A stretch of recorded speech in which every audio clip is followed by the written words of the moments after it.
美国总统拜登访问日本第2天，又在台湾问题上搞事情，妄称美国将采取军事手段干涉中国大陆武力统一台湾。但随后，白宫方面紧急回应称，美国对台政策没有改变。事实上，拜登声称所谓协防台湾并非第一次，相同的戏码去年就曾上演。在周一外交部例行记者会上，发言人汪文斌作出回应称，涉及台海议题，中方没有任何妥协退让余地，我们说到做到。而国台办也正告民进党当局，立即停止任何分裂国家的行径，立即停止以美谋独，否则玩火者必自焚。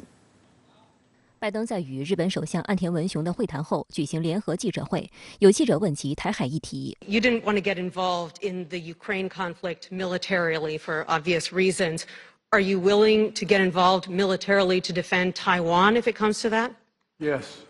You are. That's the commitment we made. 不过，拜登紧接着补充称，支持一中政策。We agree with a one China policy. We signed on to it, and all the attendant agreements made from there. But the idea that it can be taken by force, just taken by force, is just not appropriate. It will dislocate the entire region. 就在拜登做出这一言论后不久，据英国路透社报道，一名拒绝透露姓名的白宫官员很快澄清说，美国对台湾地区的政策并未改变。拜登总统的表态指的是美国向台湾地区提供所谓军事防卫能力的承诺。他重申，我们支持一中政策及对台海和平与稳定的承诺。某种程度上，拜登是会刻意利用他的这样一个总统的身份，一种发言的这样一个所引起的这种政治效应，去制造一种政治效果，去释放某种程度的复杂的政治信号。但是这个并不一定意味着美国的对华和涉台政策有根本性的、全局性的一个实质性的一个改变。外界也注意到，无论是拜登的措辞，还是白宫的火速回应，都与此次如出一辙。中方对美方的言论表示强烈不满和坚决反对。在涉及中国主权和领土完整等核心利益问题上，中方没有任何妥协退让余地。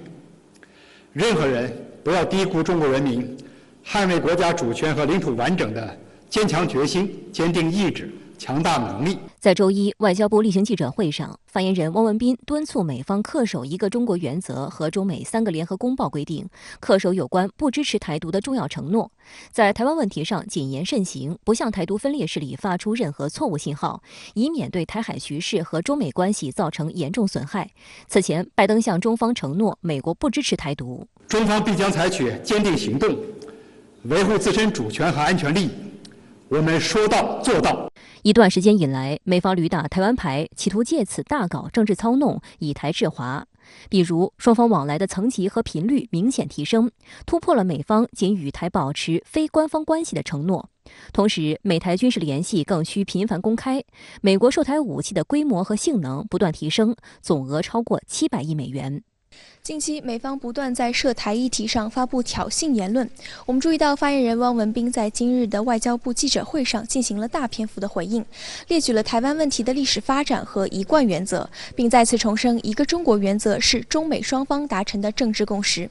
此外，针对美国务院发言人普莱斯称中方是在曲解美方的对台政策，发言人也作出回应称，并不是中国曲解美方政策，而是美方从自己的承诺、双方共识和原有立场上不断倒退。上周五，普莱斯在社交媒体发文，大玩文字游戏称，美不认同中方的一个中国原则，仍致力于美方长期以来奉行的或跨党派支持的一个中国政策，并称该政策基于所谓与台湾关系法、美中3个联合公报、对台6项保证。深圳卫视记者在兰厅现场注意到，外交部还专门制作了详细的文字说明。发言人汪文斌强调，不论是一个中国原则还是一个中国政策，其核心都是一个中国。没有这个共识，中美两国不可能接触，不可能建交，中美关系也不可能发展。我们敦促美方将拜登总统有关美不支持台独的表态落到实处，停止虚化掏空一中原则，停止以台制华，停止为台独分裂势力撑腰打气，以免对中美关系和台海和平稳定造成进一步严重损害。在美方不断释放的错误信息怂恿下，岛内台独势力近来也蠢蠢欲动。就在拜登此次亚洲行强推所谓印太经济框架之际，民进党当局多次表达出积极参与的意愿。然而，对于是否允许台湾加入进来，美方一直没有予以肯定答复。周日，蔡当局终于等来了美方的答案。随同拜登访问日本的美国总统国家安全事务助理沙利文在东京宣称，美方印太经济框架的参与伙伴中，台当局不在名单之上。但同时，沙利文也表示，美国将在半导体等高科技领域深化与台湾地区的经济关系。对此，岛内网友讽刺蔡英文又被打脸，台当局又被抛弃了。拜登希望跟中国大陆竞争或者斗争，但是不要撕破脸的话，一定要好好处理台湾问题。而这里面其中的斗争，就是所谓的印太经济框架，所以这又是另外一个美国的一个战略上的大工程。他要一个他自己完全可以掌握的，以美国自己定他的游戏规则，他自己在主导一切的这个东西。那台湾可不可以加入？如果他担心针对性太强，那台湾也不加入。所以这个台湾没有选择的余地了。实际上，这一结果早有迹可循。上周五，美国贸易代表戴琪在泰国出席亚太经合组织会议期间，与台当局负责经贸谈判的行政部门政务委员邓振中举行会晤。美方在随后发布的新闻稿中，只强调了深化美台经贸关系，却未提及外界关注的台湾地区是否纳入印太经济框架的议题。这样一个表态并不特别令人意外啊，因为之前不管是美台双方之间，还是美国自己政界的内部，对这样一个议题都存在着一个比较明显的一个分歧。那么这也就说明美国政府实际上在这样一个议题上，那么首先他必须要去顾虑到一中原则的问题。那么虽然我们看到拜登政府现在在很多的一些言行举措上，有一种对所谓一中政策的一些歪曲掏空的这样一种迹象，但是在一些比较重大的问题上，拜登政府始终他的作为我们能看到他是明白这个底线在哪里。有分析指出，在台湾加入该框架一事上，美方可能只是采取了一种阶段性策略，未来的举动依然要保持警惕。印太经济框架目前尚未成型，虽然有韩日两国为美国的这一设想抬轿造势，但最终能否达到其战略意图，还需要看东南亚各国的反应。在这样的情况下，美国如果太早提出要吸纳台湾地区加入，肯定会吓跑东南亚各国。美国打算等到时机成熟之后，再考虑批准台当局加入。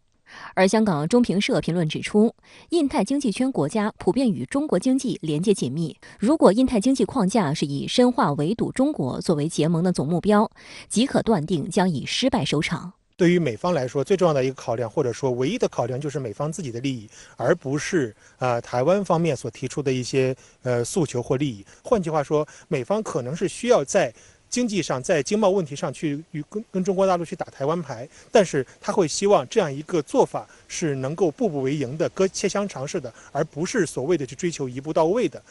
值得注意的是，美方主导的印太经济框架不含减税措施以及美国市场准入条款，因此被外界质疑空手套白狼。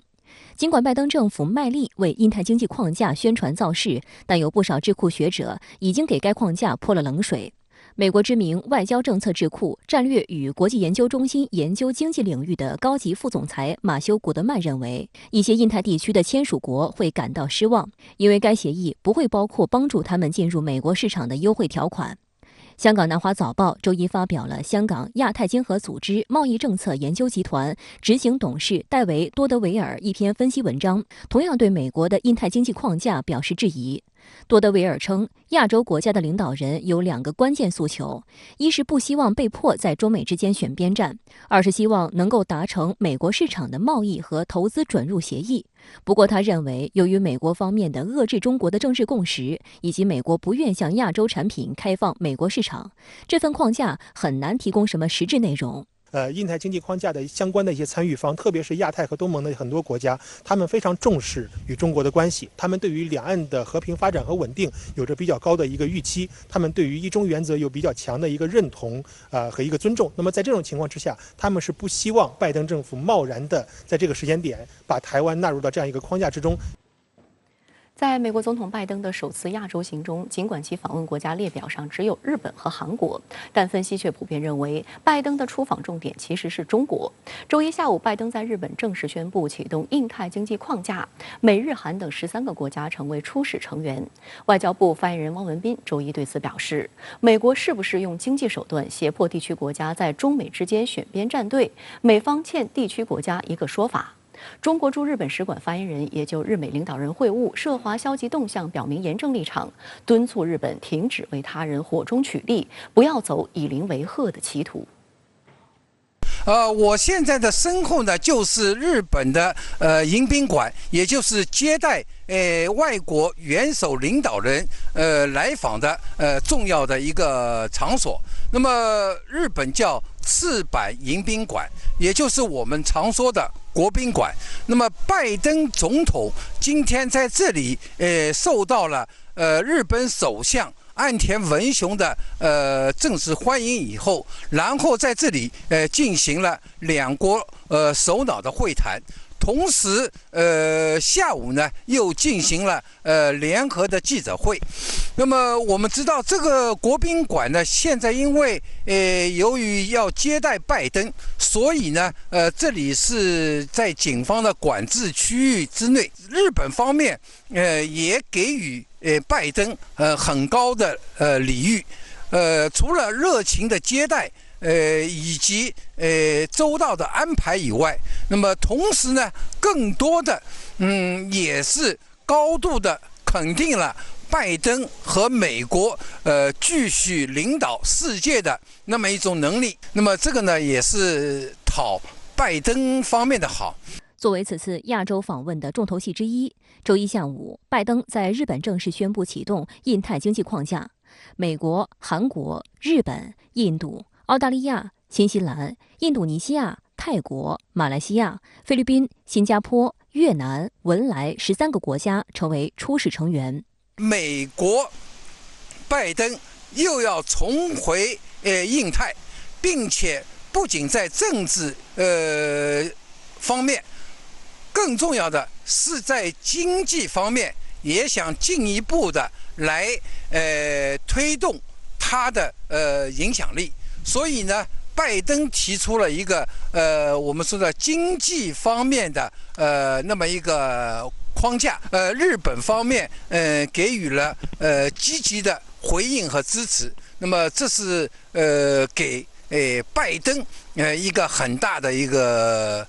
礼包。它的主要内容可能是美国不让出市场，然后呢，但是呢，让其他的国家去支持它，比如说强化一个排华的一个供应链，或者说利用一些所谓的这个劳工标准等等的规则，然后去把中国排除在这个经济框架之外。关于印太经济框架，中国外交部长王毅周日曾表示，中国同地区国家一样，乐见有利于加强区域合作的倡议，但反对制造分裂对抗的图谋。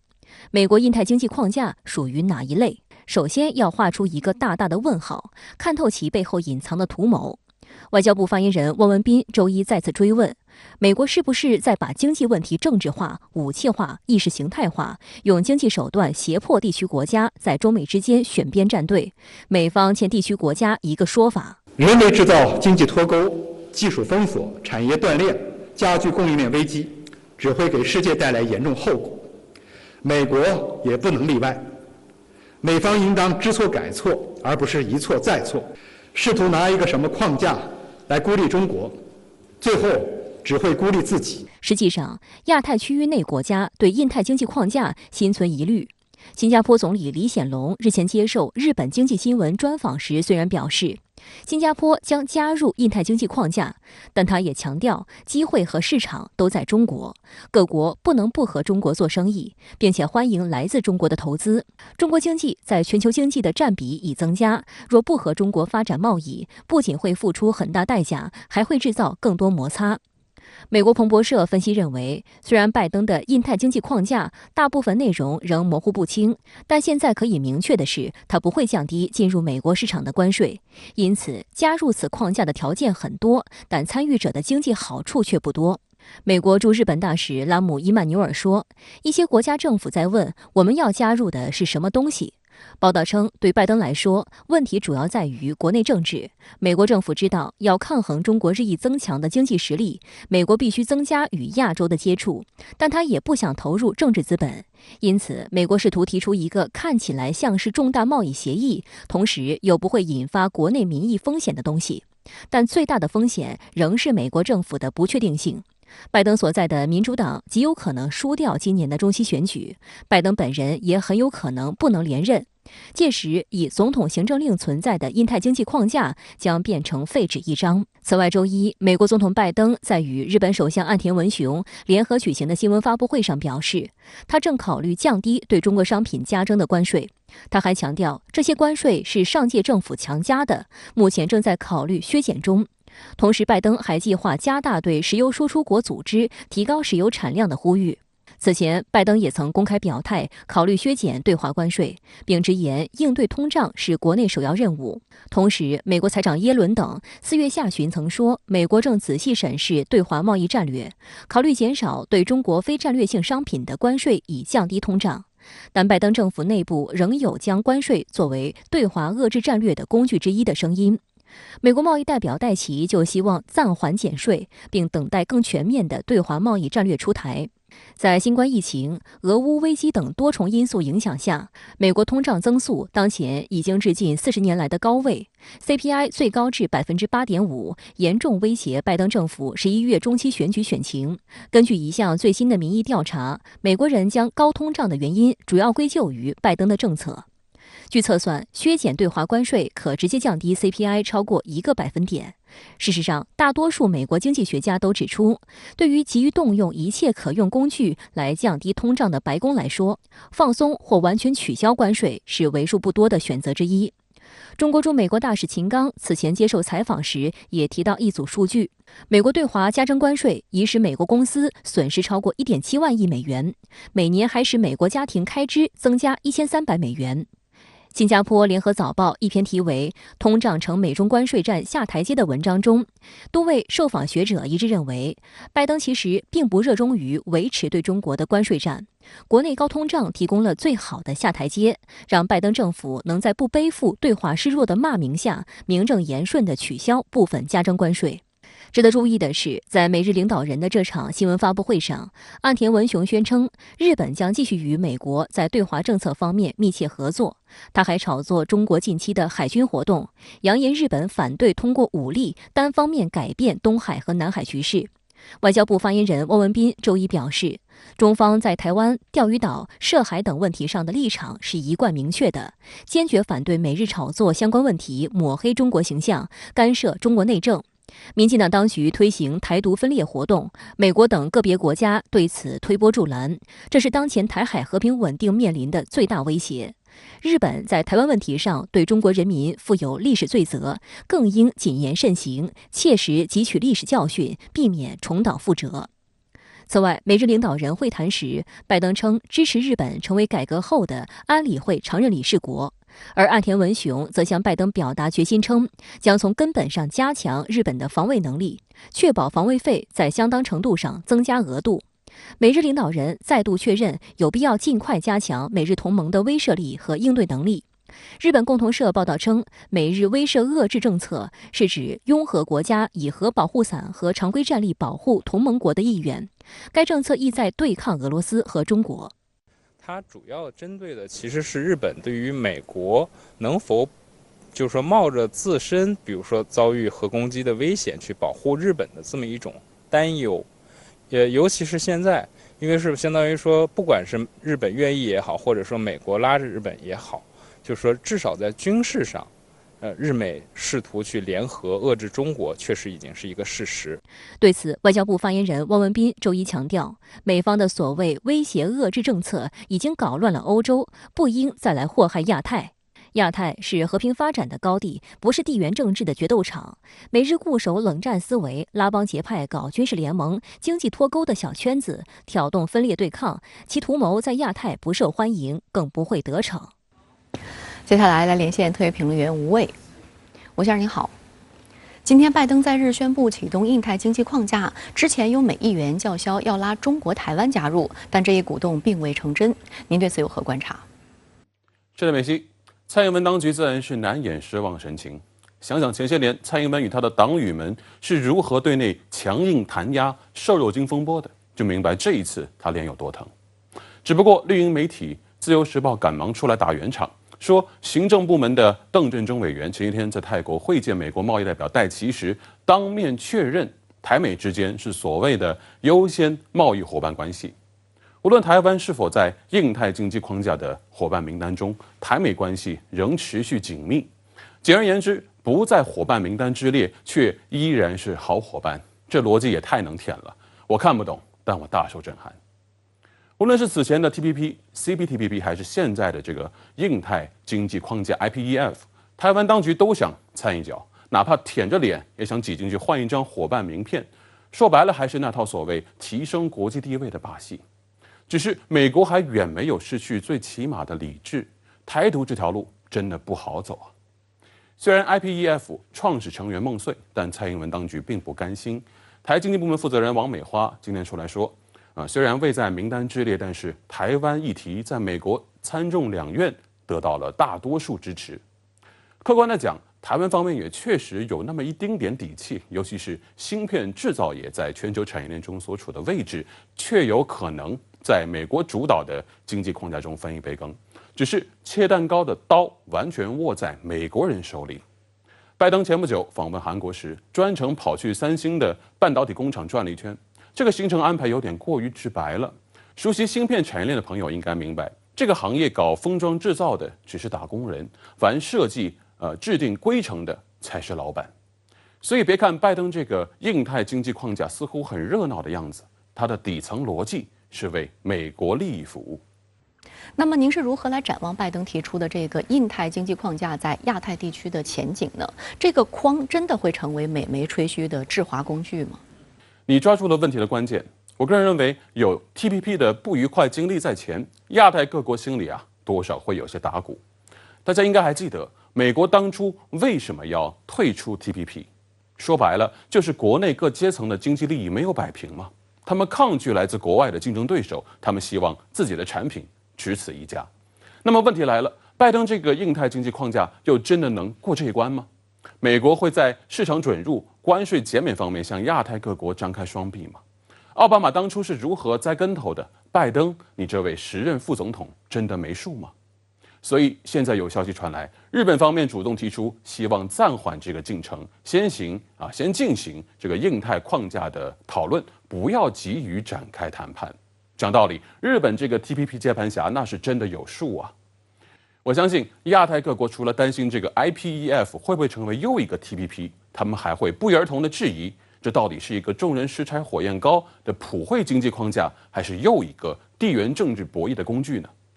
我必须吐槽一下美国方面，10几年过去了，还真是换汤不换药，毫无战略创新啊。在过去很长的一段时间里，亚太许多国家，尤其是东盟国家，长期处于一种经济贸易找中国、区域安全找美国的状态之下。你可以说这是一种基于现实利益考量的自然选择，但从亚太再平衡战略以来，美国妄图打破这种格局，妄图将中国从亚太经贸格局中剥离开来。于是乎，东盟许多国家开始释放不愿在中美之间选边站的焦虑情绪。这让我想起前不久同样也是热热闹闹却没有太多干货的美国东盟峰会，拜登在那大谈所谓有意义、实质性的和互惠互利的合作，结果磨磨唧唧从口袋里掏出了1.5亿美元。东盟10国也不傻，都是见过世面的。美国这副既要马儿跑又不要马儿吃草的嘴脸，可一点也不讨好。所以还是国委原政外长王毅那句话，要对美国的印太经济框架画一个大大的问号。好的，也谢谢吴先生跟我们共同在线分享您的观点，谢谢。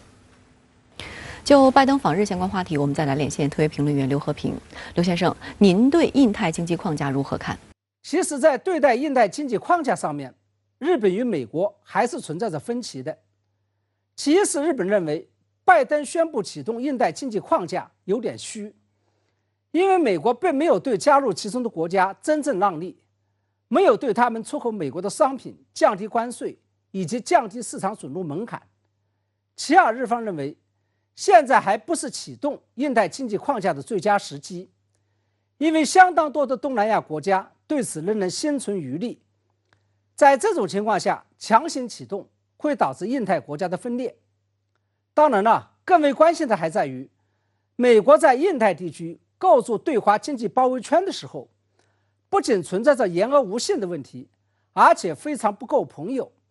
没有照顾到日本的关切与感受。这主要表现在奥巴马政府好不容易推动的 TPP 战略，不仅被特朗普给废了，而且更为关键的是，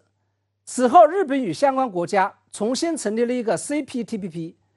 并一直在呼吁拜登政府重新加入。然而拜登不仅不理日本的呼吁，反而任其炉灶，搞出了一个印太经济框架。尤其让日本不爽的是，印太经济框架，也就是 IPEF 一旦启动，也就等于是变相把 CPTPP 给架空了，甚至是直接给废了，这叫日本情何以堪？从中我们可以看出，在美日交往当中，拜登政府仍然奉行的是美国优先战略，强行吃了日本的豆腐。然而即使在这种情况下，岸田政府仍然不得不打碎了牙齿往肚子里面吞，强张笑脸附和拜登的印太经济框架，因为人在矮檐下，不得不低头。拜登宣称，他已经与岸田文雄就联合国有必要进行改革达成一致，将支持日本成为联合国安全理事会常任理事国。您对此如何看？这是截止目前为止，美国在是否支持日本成为联合国安理会常任理事国上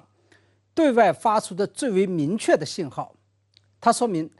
为了达到支持与纵容日本、遏制中国的目的，拜登政府正准备将联合国安理会常任理事国的席位私相授受给日本。虽然拜登与岸田就未来的联合国改革究竟达成了一个什么样的共识，美日并没有对外详细说明，尤其是日本将以什么样的方式入常，是彻底取代俄罗斯的席位，还是增加联合国安理会常任理事国的名额，外界也是不得而知。但是众所周知，让中俄美英法5大国成为联合国安理会常任理事国，让他们在全球安全问题上发挥着决定性的作用，是二战后开罗宣言与雅尔塔会议的产物，也是二战后世界秩序的核心与基石。因此拜登承诺让日本成为联合国安理会常任理事国，这背后透露出的政治信号就是，在俄乌冲突发生之后，以美国为首的西方国家已经下定了要改革联合国，甚至是颠覆二战后世界秩序的决心。看来拜登早前所说的美国将会领导一个新的世界秩序，以及英国首相曾经威胁说要把俄罗斯剔除出安理会，这个说法应该是认真的。那么值得注意的是，拜登对日本的这一公开承诺，肯定会使得接下来的国际政治产生一场激烈的博弈。这场博弈将围绕着俄罗斯的去与留、日本是否具备入常资格而展开。同时跟日本一样具有日常野心的德国、印度与巴西等国也将会被卷入到这场博弈战当中。而这场博弈战的最终结果不仅要取决于当前正在进行中的俄乌冲突的最终走向，也要取决于美英法以及中俄2大阵营究竟谁在国际上的影响力更大。假如双方争执不下，不仅联合国改革会再次失败，整个世界再度形成东西方2大阵营对抗，甚至维持了70多年的二战后世界秩序都有可能会因此而解体。好的，也谢谢刘先生跟我们共同在线分享您的观点，谢谢。澳大利亚工党党首阿尔巴内塞周一在堪培拉宣誓就职，正式成为该国第31任总理。国务院总理李克强周一致电阿尔巴内塞，祝贺他就任澳大利亚联邦政府总理。值得注意的是，周一阿尔巴内塞宣誓后就对媒体表示，澳美关系至关重要，与中国关系未必能得到改善。当天下午，阿尔巴内塞与新任外长黄英贤前往日本东京，参加将于周二举行的美日澳印4方安全对话峰会，这将是阿尔巴内塞作为总理的外交首秀。I, Anthony Norman Albanese,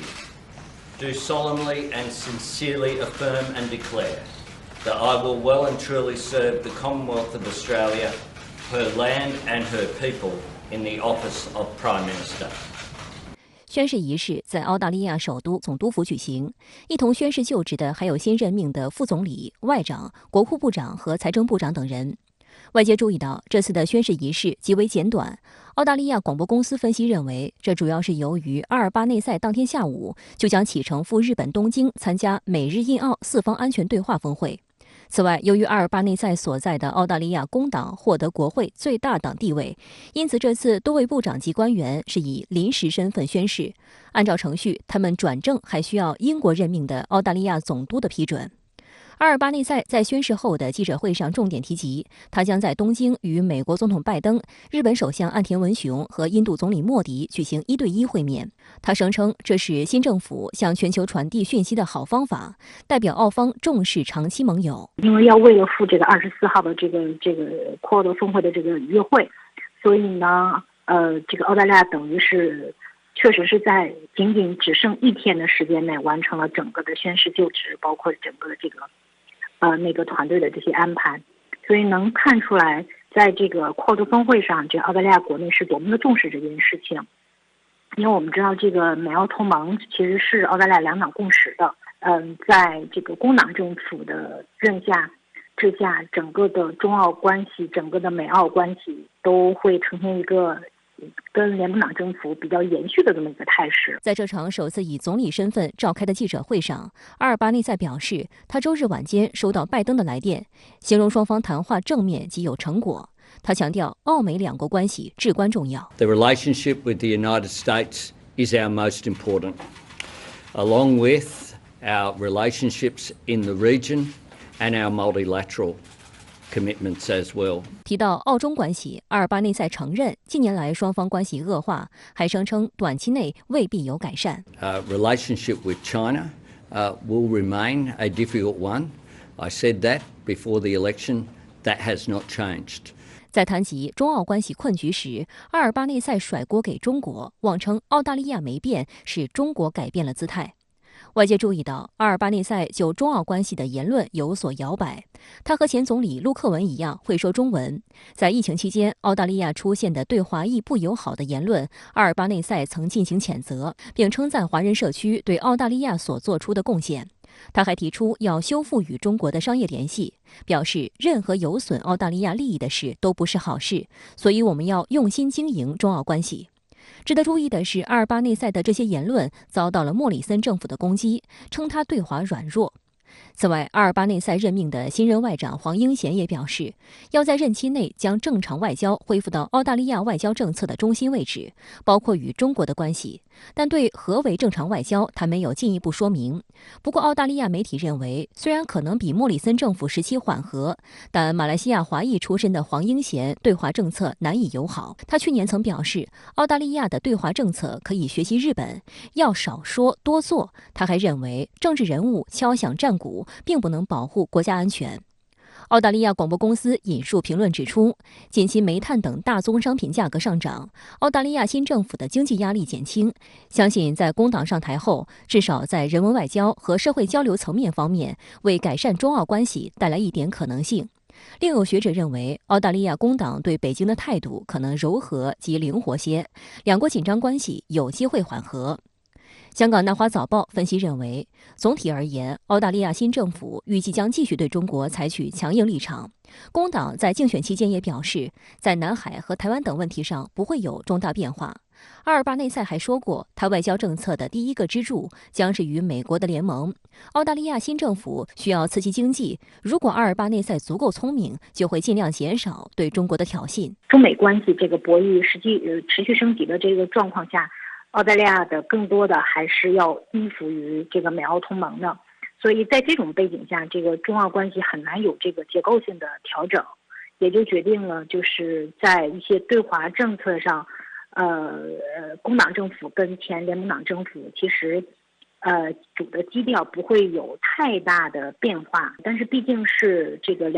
分属于两个不同的政党，在一些这个外交的这个方式啊，包括一些这个外交的侧重点上，还是有一些调整的。所以这个整个来看，中澳关系我们还是持一个比较谨慎乐观的态度吧。最起码是这个合作的大门没有被完全关上。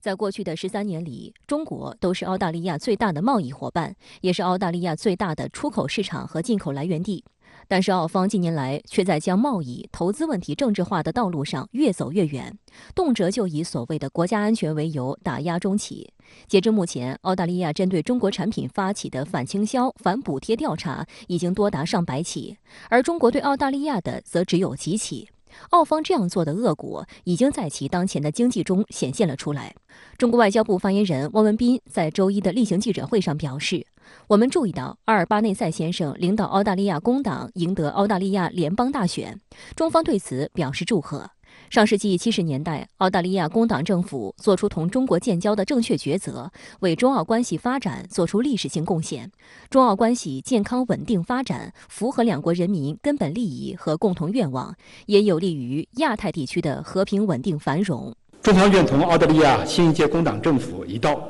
总结过去，面向未来，秉持相互尊重、互利共赢原则，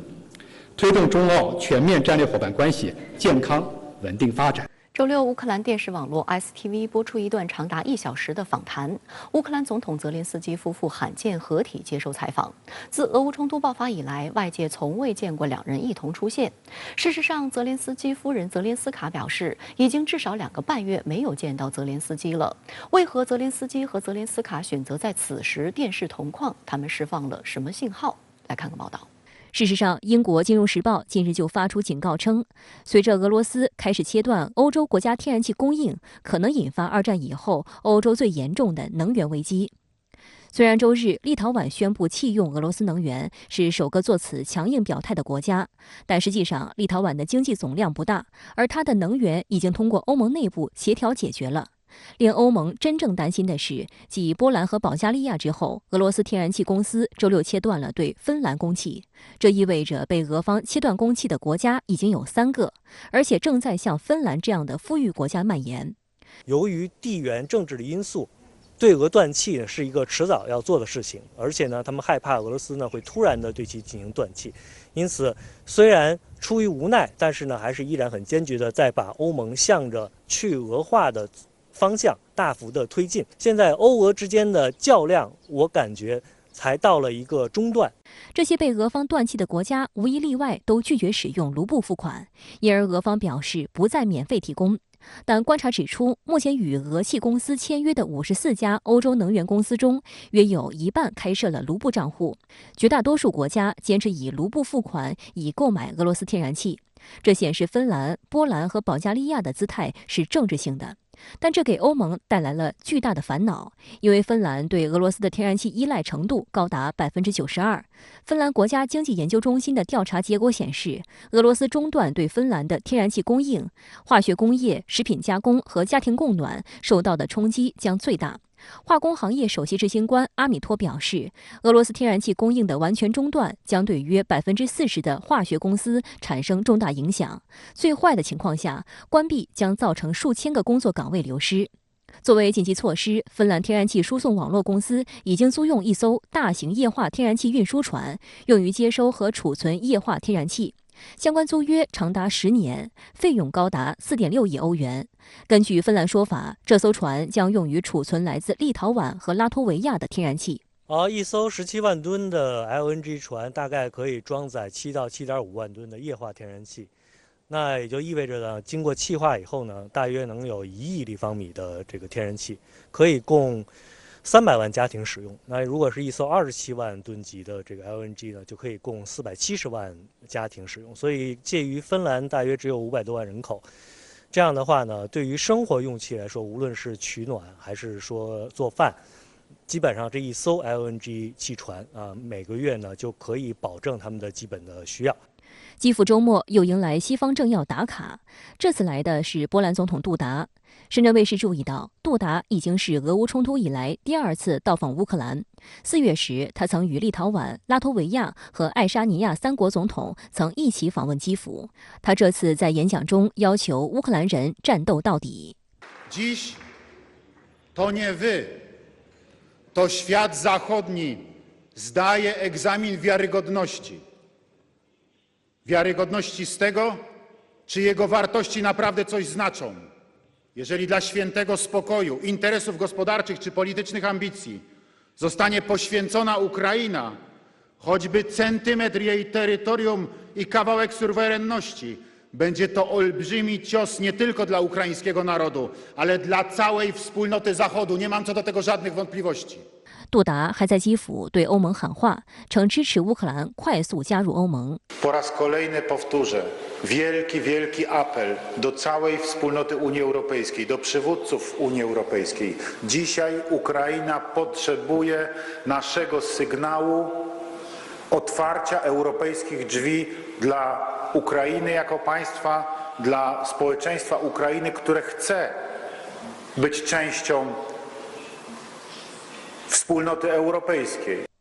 但欧洲大多数国家不希望乌克兰火线入盟。负责欧洲事务的法国总统外事顾问伯纳就回应杜达的话说，欧盟不可能为乌克兰提供快速入盟程序，这一程序将需要很长时间。伯纳在接受巴黎一家电台采访时表示，我们必须说实话，如果我们说乌克兰半年、1年或2年后就可以加入欧盟，那我们是在撒谎。事实并非如此，这大概要15年或20年，这需要很长时间。他强调，我不想给乌克兰人任何幻想或谎言。乌克兰方面也在为冲突长期化做准备。一方面，乌克兰最高拉达上周日投票决定，将国家战时状态再次延长90天，至8月23日。乌克兰总统泽连斯基当天表示，目前有70万乌军参与作战，是冲突刚爆发时的几乎6倍。泽连斯基指出，无论财政上是否能够承担，他已在2022年初下令将士兵人数再增加10万人。但他承认，即使再增加10万，也不足以阻止俄罗斯军队。他同时向美西方求援。Розумієте, ми не можемо заплатити ціну в десятки, сотні тисяч людей. І тому просимо нам допомогти.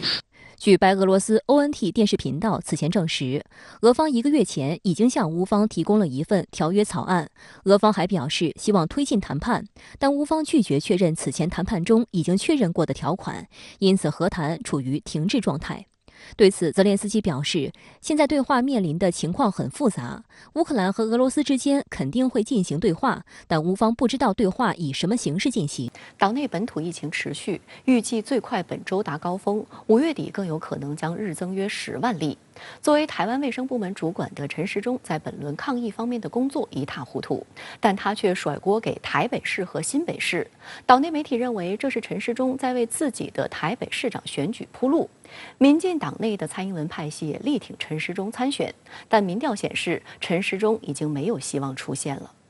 岛内舆论目前普遍认为，民进党在防疫方面分蓝绿、分党派，不仅是在为9合1做准备，更是为其接下来的党内重组做准备。台湾民意基金会董事长游盈隆指出，台湾地区领导人任期到第6年都会出事，陈水扁遇到红衫军，马英九则有太阳花学运，最后都导致政党轮替。而今年的疫情也让蔡英文陷入6年魔咒。蔡英文对外操弄政治战役的一个主要动作，就是幻想以美强闯第75届世界卫生大会。大会周日在瑞士日内瓦召开，没有拿到入场券的蔡英文周日凌晨在社交平台发布视频称，去年包括美国、日本等40多个国家和地区以所谓多元方式表达支持台湾参与世卫，应该被正视。美国务卿布林肯日前也发表公开声明，强力敦促本届世界卫生大会支持台湾以观察员身份与会。对此，国台办发言人朱凤莲周一应询指出，第75届世界卫生大会总务委员会和全会分别作出决定，